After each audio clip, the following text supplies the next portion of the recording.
بسم اللہ الرحمن الرحیم وبہ نستعین والصلاة والسلام علی رسولہ الامین وعلی آلہ واصحابہ وبارک وسلم تسلیما کثیرا کثیرا اما بعد۔ عزیزان گرامی، حج کی 3 اقسام ہیں۔ نمبر 1 حج افراد، نمبر 2 حج قران، اور نمبر 3 حج تمتع۔ نمبر 1 حج افراد۔ میقات سے گزرتے وقت صرف حج کا احرام باندھا جائے اور 10 ذو الحجہ کو رمی کرنے کے بعد احرام کھول دیا جائے، ایسا حج کرنے والے کو مفرد کہتے ہیں۔ اس میں قربانی واجب نہیں بلکہ مستحب ہے۔ جس حج میں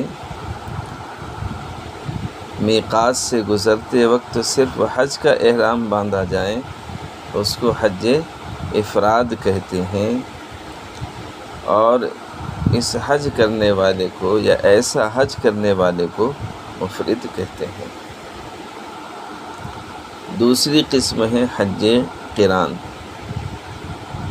حج قران کسے کہتے ہیں؟ کہ میقات سے حج اور عمرہ دونوں کا احرام اکٹھا باندھا جائے۔ پہلے عمرے کے افعال ادا کیے جائیں لیکن حلق یا قصر نہ کروایا جائے، بلکہ بدستور اسی احرام میں رہا جائے۔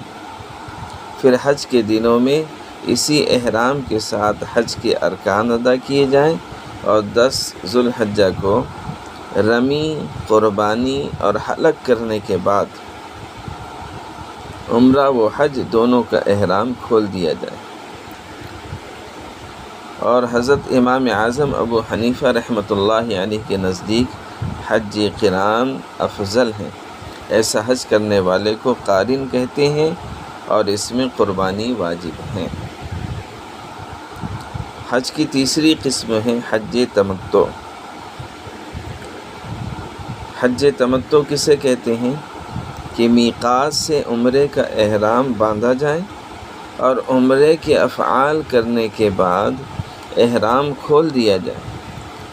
پھر 8 ذو الحجہ کو حدود حرم کے اندر اپنی رہائش گاہ سے جہاں رہ رہے ہیں، مکہ میں یا حدود حرم میں، حج کا احرام باندھا جائے اور 10 ذو الحجہ کو رمی، قربانی اور حلق کرنے کے بعد احرام کھول دیا جائے۔